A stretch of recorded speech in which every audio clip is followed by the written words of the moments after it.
My name is Ted Klauser. I am President and CEO of PCA Technology Solutions.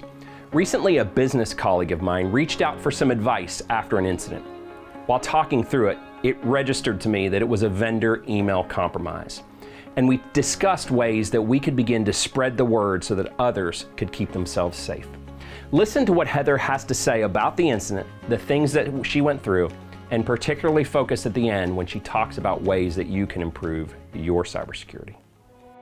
My name's Heather, and I'm a serial entrepreneur. Also worked in corporate lending for 2 decades for some of the world's largest banks. The thing for people to try to understand, which is super hard, and even for me with my background, is that that's the deal. It looks just like any other email. And so what happened in one of our entities was that there's a dialogue happening between multiple internal staff and a vendor externally, multiple vendors. These emails are going back and forth, and then all of a sudden a bad egg slips into that. They get into your system, they slip in, and then you're thinking you're continuing this conversation because it's the same email string, but now it's masked and you're talking to a bad apple. And so if you don't have some system in place to pick up on that breach, it's going to look just like anything else for anybody who's in that email string. We didn't find out until the vendor notified us of a payment that had not reached them. So that's really what flagged us to start contacting our bank and going through our system to go, okay, how did that happen? Where is that? In my experiences with cyber breaches as an entrepreneur, I would say that my background in corporate lending both prepares you that this is a more common occurrence than anybody wants to admit, but also it prepared me to remain calm and kind of methodically walk through it. So I think that there's some best practice as far as once you know you have an issue, you've got to contact your IT person. There's a list, kind of a top 5 that people that you're going to call immediately. Your insurance person, if you are lucky enough to have a cyber liability insurance, which we were. Number 2, you're going to contact your bank. And they're probably actually going to be your first call, because if there's any way to recapture anything that's lost, any funds, or if you've got money involved in the cyber breach, you want to contact your bank as soon as possible and alert them. And then you're going to contact the vendor involved, the legitimate vendor, and make sure so that they can do a full scope of their systems to make sure, because at that point you really don't know whose side it's on. And so you're going to also contact your IT person. If you don't have a cyber firm that is protecting you, if you do, then that's your first call. If you don't, then your IT firm or your IT person is going to be able to go dig in, find the breach, clean the system up, and also kind of figure out what happened, when did it happen, kind of what's the chain of events. But all those calls kind of need to be made immediately. It's kind of all hands on deck to get all of those players involved, because what you don't know is where did it come from, whose side's it on.